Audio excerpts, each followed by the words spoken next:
So people are finally coming around to liking Caitlin Clark and realizing her abilities. Hello, everybody. I'm Mark. And I'm Rob.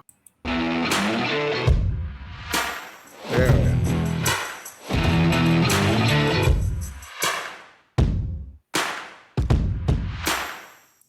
So, hey, if you haven't subscribed to our channel yet, please do so. Hit the notification bell when you do so you get notified of our next video.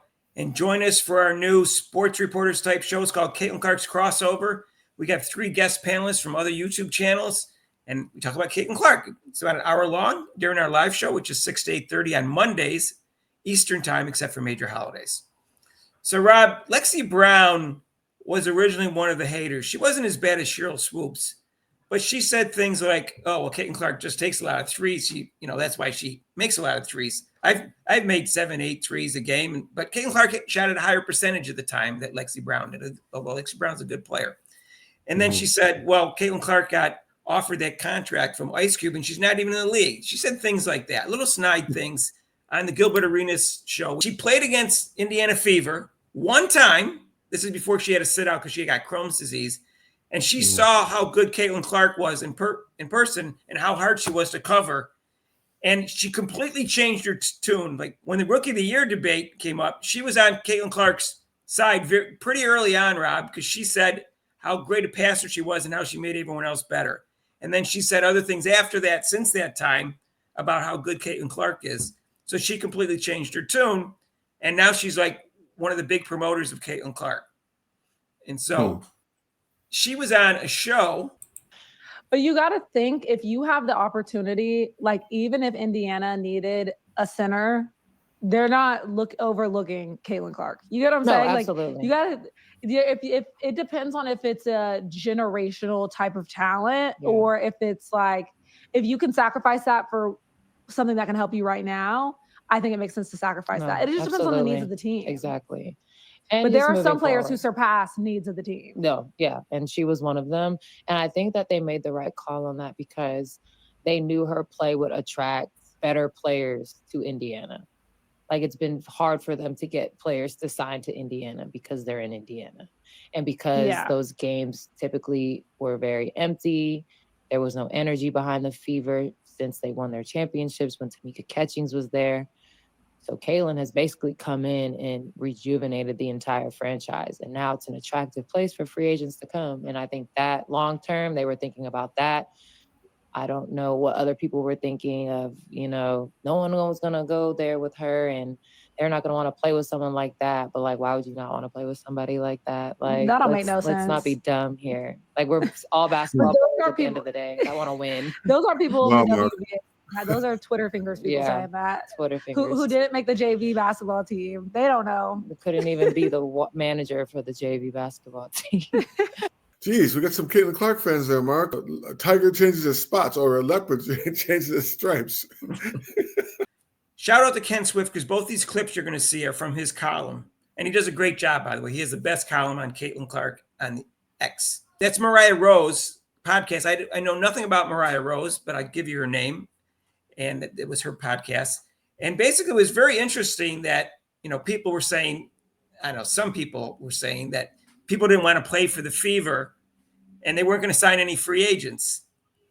And then they signed free agents and now they say their team is stacked and the commissioner made a call and now they have a super team and they need to have a super team with Caitlin Clark because she couldn't win without one. And it's interesting. Now she's attracting players. And I know I'm messing with you guys. I know Tiger has stripes and a leopard has spots. I'm just messing with you. They're like the pride of the WNBA now. Better watch out for the Fever now. Ooh. And that's in our next video coming up, Rob. Good point. And early on in one of our earliest videos, Rob said, he's got a big basketball background. He played and coached. He said, who wouldn't want to play for Caitlin Clark? I would love to play with Caitlin Clark if he was a woman, obviously, in the WNBA. And other people were saying, well, they don't want to play with Caitlin Clark. She's overrated, whatever. And now people are finally coming around to saying, yeah, people do want to play. I said all along, Rob, they know basketball better than we do. At least the WNBA, they know better than we do. They know how good she is. I've been saying that for a year now or whatever. Yeah, that's what I've been saying. Her, I guarantee you. That's what I've been saying. I mean, you play against other players. I mean, in the off season of basketball, I played against other players and other teams. And I'd sit there and be like, boy, I wish he was on our team, or I wish I played on his team. You know, as a player, you can see. And I've been saying that all along, Rob, that Caitlin Clark has a great future in terms team-wise, because people want to play with her. And we have free agency, for years now in sports. So that's a huge advantage for her, because she's going to be able to pick up good free agents for her entire career. That's why all those people who said, oh, she didn't win championships, she's a participation trophy, they're going to look really bad 12 years from now, because she's going to have tons of championships, Rob. Not every year, obviously. They're not going to be like the Celtics, maybe. But she's going to have tons of championships and tons of MVPs, in my opinion. And then they're going to say, well, she had too much talent around her. Well, whatever. She basically, Rob, if she didn't win a championship with 11 high school freshmen, they're going to say she had too much talent around her. That's what they're going to say. You don't think there's other players that I mean, they got these free agents. You don't think there's other free agents around there that are like drooling, like, oh man, I can't wait till I get on my contract so I can play with her. Yeah, Rob, I'm sure there was, but they didn't have much room underneath their cap. Yeah. So, and they could only have so many players, and they added players that were familiar with, that were connected, with the management and the coach. That's what they seem to have done. Players that they knew about. So I think these are a lot of one-year contracts. So next year, Rob, I think there's going to be free agents like clawing to get on the Fever, especially if they win the championship and Caitlin Clark wins the MVP and averages like 12 assists a game, which she's perfectly capable of. I mean, like we were talking about, there's no reason why she can't average over, at least 10 assists. She'll be in double figures assists, especially now every game. I think almost every game. Unless they blow so many people out, she's only playing 25 minutes in some games. She's going to average over 10 assists. Yeah. I just don't know how high over that. At somewhere between 10 and 12, probably. At some point in her career, she may hit 15, but I don't want to go crazy with that, because you never know how many minutes they're going to play and, whatever, how many shots she's going to take. And I don't know how the coach is going to run the offense, but she's capable of as many assists as anybody in WNBA history. Let's put it that way. We're saying the thing with the players are happy with, playing with Caitlin Clark. You got a happy Caitlin Clark now. She's like, oh man, look what I got on my team. I have some much better players that can catch the ball. I have players that play defense. This is cool. So you get a happy Caitlin Clark, and she was not happy most of the season. She's going to be. It's going to make her play. Rob, that's a great point. I remember watching the drama last year, and because I became a Caitlin Clark fan, since she was a freshman, and I was really upset for her because she didn't deserve any of the hate and assaults that she had. And I said, this must be a nightmare for her. Look at all the negative things that happened to her during the year, including being stuck with the worst coach in the league, except for maybe Teresa Witherspoon for different reasons. The worst coach in terms of technical knowledge and ability to even call a timeout. No, she must have had nightmares, Rob. I'm serious. She we talked about that. We did a video about that. How about the mental? I mean, the physical aspect, we knew that. We saw that. But, I mean, I think the mental aspect hurts more than the physical, because you're like, okay, I have a coach. I don't know when to shoot. I don't know when I'm supposed to pass. How am I supposed to do this? And I'm getting pressure from not even support. No, the main thing is she had no support until maybe near the end of the season from her play. But she was playing with like no support. She even said that. Right. Sorry for cutting you off. She even said that. Someone asked her in a press conference, "Does any veterans give her advice?" And she said, "No, I wish." Now, I thought she had gotten some from Sabrina and Askew and Kelsey Plum, so I was surprised by her answer. But she's like, "Oh no, I wish so." Yeah, anyways, so we have another clip here. Yeah, so now she's going to have that experience. She's got the experienced players, people who want to play with her. And Bonner says, "I'll take you under my wing. I'll show you the ropes." And like I said, a happy Caitlin Clark is very dangerous for the WNBA. Oh yeah, I'm sure she's much happier this year, Rob. All right, so we have another clip. Again, it's from Ken Swift's column. So this next clip involves her premier hater. It's the woman on the left. She changed her hairdo. That's Natalie Esquire. And the one on the right is Courtney Williams. And so they're talking about Caitlin Clark and the Fever, and let's listen. there's also a lot of movement going on in the WNBA. There was so much movement during free agency, and you guys are all at Unrivaled while all this movement is happening. And I know like the Lynx did not have as much activity as everyone else, but just what is your reaction to all the movement in the WNBA this free agency season? I mean, I think it's exciting. I mean, anytime you seeing all of these players that you're used to seeing in certain jerseys about to be in a different environment with a different organization, like that's gonna be crazy, man. I thought AT about to be in Phoenix. That was crazy for me because I'm like, dang, okay, DB going to Indy, Natasha Howard going to Indy. Like Indy about to be stacked. Like Indy about to be looking good. I'm not gonna lie, like Indy about to be a little scary. Like we ain't scared, but they gonna be a little scary for other people. Feel me? All right, Rob. So scary, and I agree with that. And I can't believe the Las Vegas odds have them at fourth. Yeah, I can't believe that either, Mark. They have the Aces second. They lost a lot of players and didn't do well last year. And Chelsea Gray is still hobbled. I don't care that she'll be healthier than maybe last year and wouldn't miss the beginning of the season, but she's still hobbled. She's aging. There's no way they should be second. I mean, they could shock everybody, but if the Aces win the championship, I would be shocked this year, Rob. So, yeah, I mean, like I keep on saying that they're going to be scary, and the whole thing is though, but they're not going to surprise a lot of teams, which might hurt them a little. But now, when you're a coach, I think you might have asked me one time, if you're a coach, how would I coach against the New Indiana Fever? It's going to be really hard. It's going to be hard because now they play defense. Now they got Mitchell back. They're going to have a happy Caitlin Clark. And and then she's going to have players around her that can catch the ball and score. So I mean, it's going to be hard for her. Though she said she's not worried about him, I would be worried about him. Right, and I understand how Vegas odds work. So you don't have to make comments down below and try to explain it to me. I understand how they get their odds and why they put the odds that they put, but they're still somewhat predictions, and they're pretty accurate too.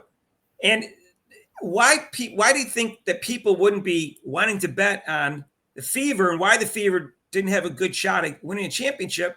I don't understand why they're only fourth in the odds, because that's going to cost Vegas money because people are going to bet on the Fever. So I'm very perplexed by that part of it. Right. And why people they think they bet on the Aces when everyone who follows the WNBA knows they lost a lot of players and Chelsea Gray still hobbled.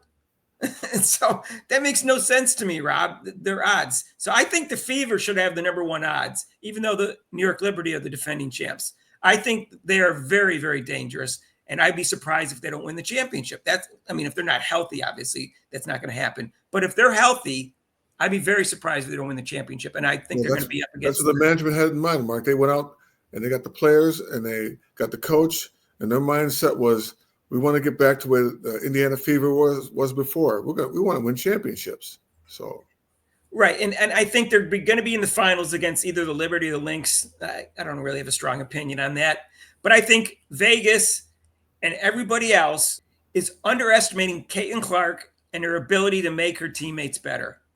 Because if you add that to the additional players that they added a more offense, more defense, a much better coach. We don't know how great a coach she is. She hasn't won a championship yet, but she's still a big upgrade. They have better defense. They were 11th last year, but when the season ended, they started out 12th in defense. I can see them going up in the top 6, Rob, in defense. In offense, everyone thinks they're going to be number 1 in the league in offense. They got 5 of the top 28 scorers, and the player that can make everyone have easy shots, and they got a good bench. I don't see it, Rob. I see them being the favorites. Maybe I'm missing something. Maybe I'm crazy. You're not missing. You're not crazy. You're not missing anything, Mark. I think you're right on. You're right on the beam there as far as predicting the Fever can win everything.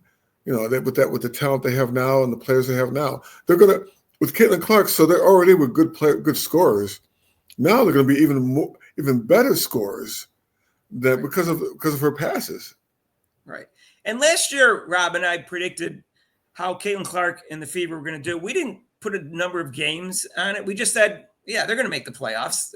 They can certainly make the playoffs. All they could win is like 5 more games. If you look at the standings from the year before that, we didn't say what the record was. We got it right. They were going to make the playoffs, but weren't really going to, do much damage after that. And we were right about Caitlin Clark.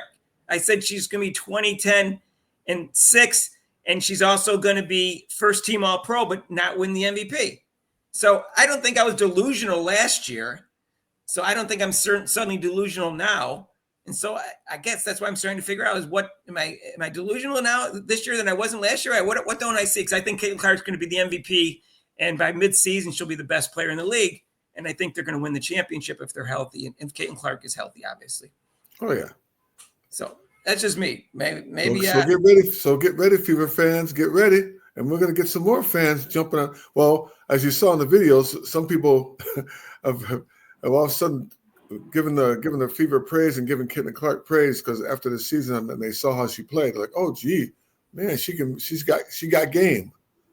And I'll say right now, so that's my prediction. It's going to be the Fever over the Liberty or the Lynx. I don't have a strong opinion on that. So I'll just take the Lynx because I think they're going to be hungrier than the Liberty. I'll take the Fever over the Lynx 4-2. I think they'll win in the semis 3-1, and they'll win in the opening round 2-0. Now, I'm even going to predict the playoffs right now. And I'm going to predict Caitlin Clark being the MVP with Nafisa Calder runner-up and Asia Wilson third. Mark, I'm writing. I don't know if I should write these down, but you're right. You're on a roll there. You've already predicted Caitlin Clark to win the MVP before the season started. I already voted for her, Rob. They told me I could do it. They did it with Asia Wilson after like one game that last year, where they were saying it before the season. People tell me I didn't hear that. I just heard it after 1 or 2 games. Right. That she should be, and then like after 10 games, she should be unanimous. I go, don't they have to play another 30 games just before it's unanimous? She was off to a good start, but unanimous already. You're talking about that 10 games in. That's ridiculous. You start never did that for Michael Jordan.